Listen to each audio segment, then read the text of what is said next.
తిరిగి BCN news కి స్వాగతం. కోనసీమ జిల్లా అల్లవరం మండలం ఓడలరేవు ఫిషింగ్ ల్యాండింగ్ సెంటర్ నుంచి సముద్రంలో వేటకు వెళ్లిన మత్స్యకారులు క్షేమంగా తిరిగి ఇంటికి వస్తారని, వారి ఆచూకీ కోసం ప్రభుత్వం ముమ్మరంగా గాలింపు చర్యలు చేపట్టిందని మంత్రి అచ్చెన్నాయుడు అన్నారు. ఓడలరేవులో వేటకు వెళ్లిన బాధిత మత్స్యకార కుటుంబాలను ఎంపీ హరీష్, ఎమ్మెల్యేలు ఐతాబతుల ఆంధ్రావు, Datla Buchibabu, Bommidi Nayakar, collector R Mahesh Kumar, SP Rahul మీనాతో కలిసి పరామర్శించారు. ఆందోళన చెందవద్దని మత్స్యకార కుటుంబాలను ఓదార్చారు. మత్స్యకారులను సురక్షితంగా రక్షించడమే ప్రభుత్వ ప్రధాన లక్ష్యమని, దీనికోసం రాష్ట్ర ప్రభుత్వం, జిల్లా యంత్రాంగం, భారత నౌకాదళం, మెరైన్ పోలీసు రక్షణ దళం సహాయక చర్యలు కొనసాగిస్తుందని మంత్రి తెలిపారు. ఫిషింగ్ ల్యాండింగ్ సెంటర్ నుంచి IND AP E8 MO 135 number మత్స్యకార బోటు 3వ తేదీన ఆగస్టు నెలలో ఇక్కడ నుంచి బయలుదేరిన విషయం మీ అందరికి కూడా తెలుసు. అందులో 7 మత్స్యకారులు ఉన్నారు. ఒకరు కోపనాతి రామకృష్ణ, తండ్రి సత్యనారాయణ, కొల్లాటి యేసుదాస్, తండ్రి వెంకట్రావు, పాలేపు సంతోషరావు, తండ్రి ఆదినారాయణ, కర్రి రాంబాబు, తండ్రి చిన్ని కృష్ణమూర్తి, కొల్లాటి శ్రీనుబాబు, తండ్రి ఆదినారాయణ, సంగడి తాతారావు, తండ్రి మనేషు, కోనాడి సతీషు, తండ్రి సత్యనారాయణ. వీళ్ళేడుగురు అమలాపురం అండ్ ముమ్మడివరం నియోజకవర్గానికి చెందినటువంటి మత్స్యకారులు. వీళ్ళు వెళ్ళేటప్పుడు మేము 10 రోజుల్లో వేట చేసుకొని మళ్ళీ తిరిగి వస్తామని చెప్పి కుటుంబ సభ్యులందరికీ తెలియచేశారు. అయితే 10 రోజులు సమయం దాటిపోయి తిరిగి రాకపోవడం వల్ల కుటుంబ సభ్యుల్లో ఆందోళన, అనుమానం ప్రారంభమై కుటుంబ సభ్యుల్లో ఒకరు కె భవానీ శంకర్ ఆగస్టు 17వ తారీఖున పోలీస్ స్టేషన్కి కంప్లైంట్ ఇచ్చారు. పోలీసులు ఇమీడియట్గా మా మత్స్యశాఖకి సమాచారం ఇచ్చిన విషయం మీ అందరికీ తెలియజేస్తున్నాను. ఎప్పుడైతే మత్స్యశాఖ సమాచారం ఇచ్చారో వెంటనే మత్స్యశాఖ మంత్రిగా నేను కానీ, గౌరవ ముఖ్యమంత్రి శ్రీ నారా చంద్రబాబు నాయుడు గారు, ఉప ముఖ్యమంత్రి గారు శ్రీ పవన్ కళ్యాణ్ గారు, ఎన్డీఏ ప్రభుత్వం వెంటనే అప్రమత్తమై ఏదైతే ఈ గాలింపు చర్యల్లో ప్రధాన భాగస్వామ్యమైనటువంటి తూర్పు నౌకాదళ కమాండెంట్ అధికారులకు సమాచారం ఇచ్చాం. భారత తీర రక్షణ దళం కమాండెంట్కి కూడా సమాచారం ఇచ్చాం. విశాఖపట్నంలో ఉన్నటువంటి ఇన్ఛార్జ్ మెరైన్ డిఐజీ జెట్టి గారికి కూడా సమాచారం ఇచ్చి ఇమీడియట్గా గాలింపుల చర్యలు ప్రారంభించామని చెప్పి తెలియజేస్తున్నాను. 100% ప్రతి బోటుకి ట్రాన్స్పాండర్ పెడుతున్నాం. ఇది కూడా ఈరోజు బయలుదేరినటువంటి బోటు కూడా కొత్త బోటు, మొన్ననే విశాఖపట్నంలో కొని ఇక్కడ తీసుకొచ్చారు. తీసుకొచ్చిన రోజే బయలుదేరింది. ట్రాన్స్పాండర్ బిగించడానికి వెళ్తే రేపు 2 బిగించండి అని చెప్పి వాళ్ళు చెప్పిన తర్వాత వాళ్ళు బయటకు వచ్చారు. వీళ్ళు వెంటనే బయలుదేరారు. కంపల్సరీగా మేము సిస్టమ్ పెట్టాం, ట్రాన్స్పాండర్ పెట్టకుండా వెళ్ళడానికి వీలు లేదు. ఇది ఎవరు డబ్బు కూడా ఖర్చు పెట్టక్కర్లేదు. కేంద్ర రాష్ట్ర ప్రభుత్వాల సబ్సిడీతో ఈ టెక్నాలజీని ఉపయోగించుకుంటున్నాం. ట్రాన్స్పాండర్ ఉంటే ఈరోజు మనకి సమస్య లేదు. శాటిలైట్ ద్వారా సమాచారం వచ్చేది. ఇది కొత్తగా కొన్నారు. ఈరోజు వచ్చింది, వెంటనే బయలుదేరింది. ఏలూరు డివిజన్ పరిధిలో రజకవృత్తి చెరువుల విషయంలో ప్రభుత్వ జీవోలను అనుసరించి రజకులకు గ్రామ పంచాయతీ ద్వారా తీర్మానం చేసిన జీవోల ప్రకారం లీజుకు ఇవ్వాలని గ్రామ పంచాయతీలు అధికారులకు డివిజనల్ పంచాయతీ అధికారిని అమ్మాజీ ఆదేశాలు జారీ చేశారు.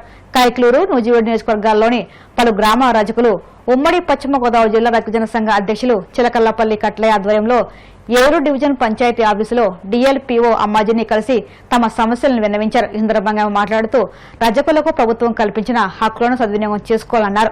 ఈ కార్యక్రమంలో రజక నేతలు పొట్లూరి మురళి, బొద్దారం గోపిరాజు, యలమంచి నాగశేషు, రిటైర్డ్ ఎస్ఐ రంగారావు, బండారు సత్యనారాయణ, శ్రీదేవి, వీరవల్లి ధర్మరావుతో పాటు పలు గ్రామాల మహిళలు పాల్గొన్నారు.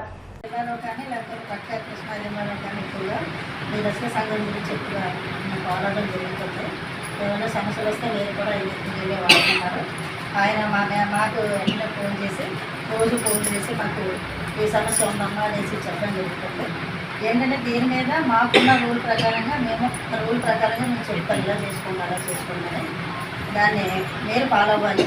అలాగే ఇందాక నేను ఒక మాట చెప్పాను, ప్రతి గ్రామ పంచాయతీలో కూడా రజకులకి ఒక చెరువు అక్కడ ఉన్న చెరువుల సంఖ్యను బట్టి కంపల్సరిగా 1-2 చెరువులు కేటాయించాల్సి ఉంటుంది. మన జీవో ప్రకారం కానీ పంచాయతీరాజ్ యాక్ట్ ప్రకారంగా కానీ ఆ చెరువులు మీకు కేటాయించినప్పుడు మీరు పొలవృత్తి చేసుకోవడానికి కేటాయిస్తారు. ఆ పొలవృత్తి చేసుకుంటూ మీరేం చేయాలి, ఏమైనా చేప తిరిగినా ఏం తిరిగినా దాన్ని అనుభవించినప్పుడు మీకు ఉంటుంది. అంతేగాని సబ్లీస్కి ఇచ్చేసి మీరు రోడ్డును పడి వాళ్ళ లాభాలు సంపాదించుకోవడం, మీరేమో రోడ్డు పడడం ఇది కరెక్ట్ కాదండి.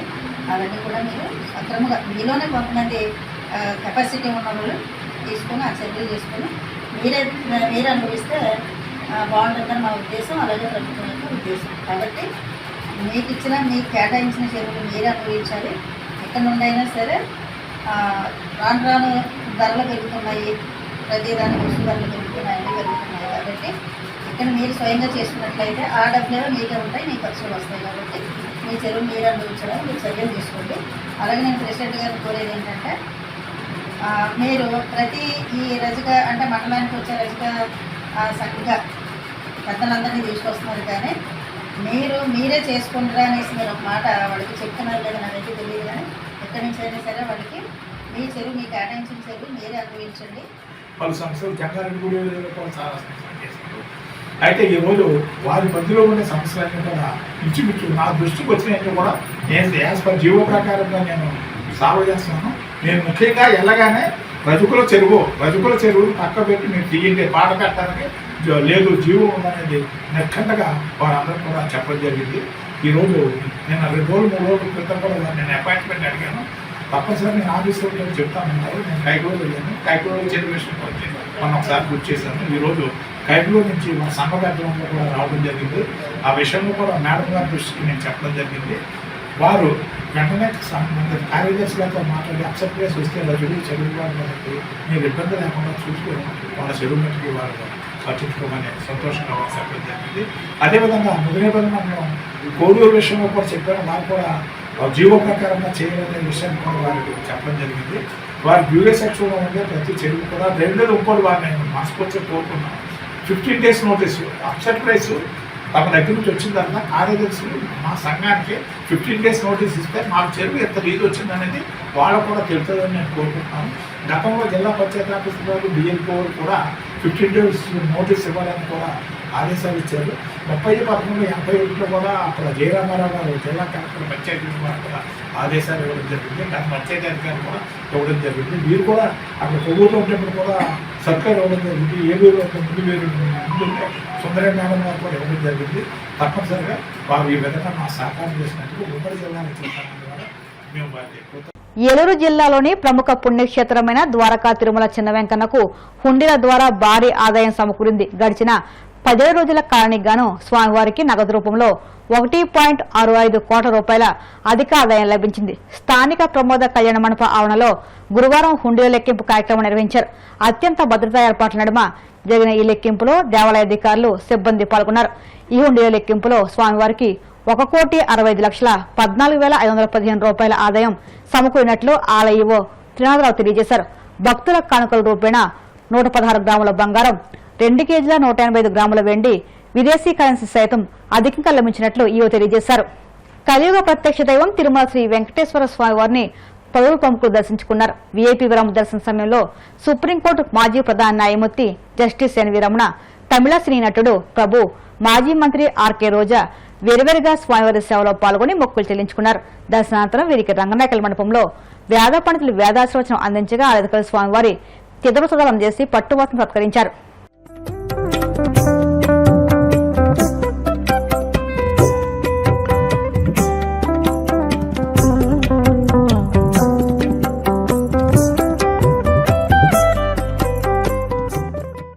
వార్తలు ముగించే ముందు ముఖ్యాంశాలు మరొక్కసారి.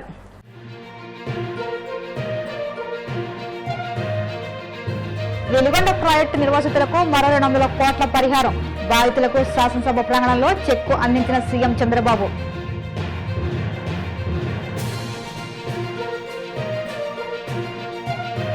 రాజమండ్రి రూరల్ నియోజకవర్గ వైసీపీ నేతలతో జగన్ భేటీ, స్థానిక సంస్థ ఎన్నికల పోరుకు పార్టీ శ్రేణులంతా సిద్ధం కావాలని పిలుపు.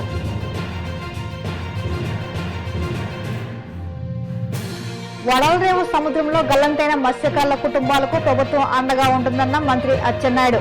గాలింపు చర్యలు ముమ్మరం చేసినట్లు వెల్లడి.